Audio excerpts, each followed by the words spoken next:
নমস্কার বন্ধুরা, অন্নপূর্ণা কিচেন কুকে আপনাদের সবাইকে জানাই স্বাগতম। তো আজ আমি চলে আসলাম আপনাদের সাথে শেয়ার করতে আমডাল। তো চলুন বন্ধুরা, আমডাল রান্না করার জন্য চলে যাই আমার রান্নাঘরে।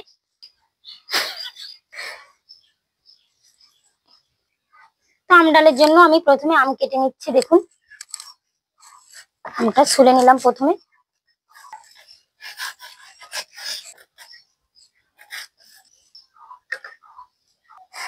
উনুনটা আমি এবার ধরিয়ে নেব।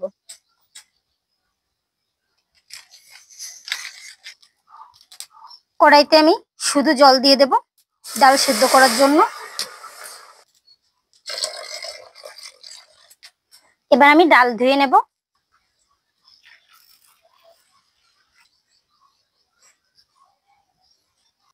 ডাল আমি 2-3 বার ধুয়ে পরিষ্কার করে নিয়েছি জল দিয়ে। এখন আমি জলের ভিতর দিয়ে দেব সিদ্ধ করার জন্য। আমডাল করার জন্য আমি কিন্তু মসুরির ডাল নিয়েছি 1 বাটি পরিমাণে।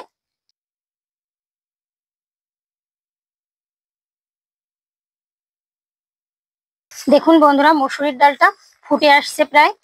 এখন আমি এতে হালকা করে হলুদ দিয়ে দেব, সামান্য পরিমাণে হলুদ গুঁড়া দিয়ে ঘুটে দেব। দেখুন বন্ধুরা, কতটা গলে গেছে। ডাল ভালোভাবে সিদ্ধ হয়ে আসছে। আমি এখন এরকম একটা গোল চামচের সাহায্যে ঘুটে দেব,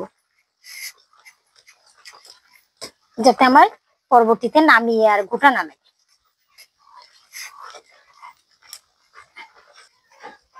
ডাল ভালোভাবে ঘোটা হয়ে আসছে। আমি এখন জল দিয়ে দেব। তো দেখুন, ডালটা কত সুন্দরভাবে ঘোটা হয়ে এসছে।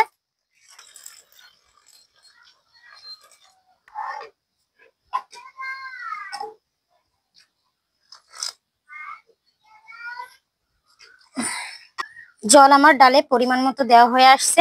আমি ডাল ফোটা পর্যন্ত অপেক্ষা করব।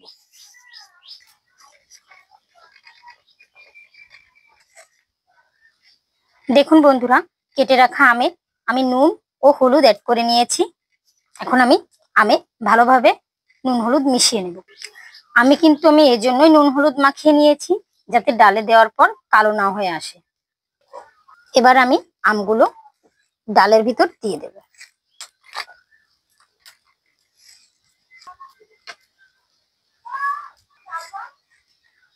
দেখুন, পরিমাণ মতো নুন দিয়ে দিচ্ছি আমি।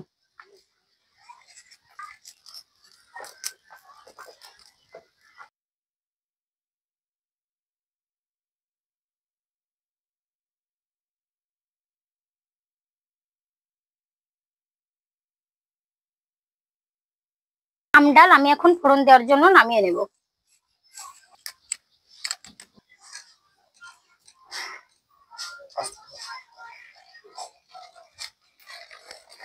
ফোড়নের জন্য কড়াইতে আমি সাদা তেল দিয়ে দেব। তেলটা গরম হয়ে আসছে। আমি এখন তেজপাতা ও শুকনো মরিচ দিয়ে দেব ছিঁড়ে। এরপর আমি 1 চামচ পরিমাণে সরিষা দিয়ে দেব।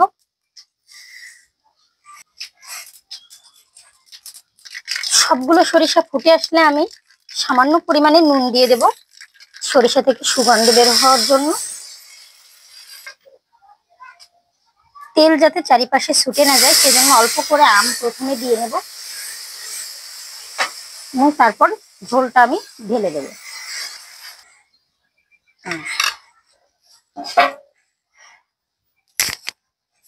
দেখুন বন্ধুরা, পারফেক্টলি আমার আমডাল রান্না করা হয়ে গেছে। এখন আমি আর জাল করব না, জাল করলে সরিষাগুলো ডুবে যাবে। তাই আমি এখন নামিয়ে নেব।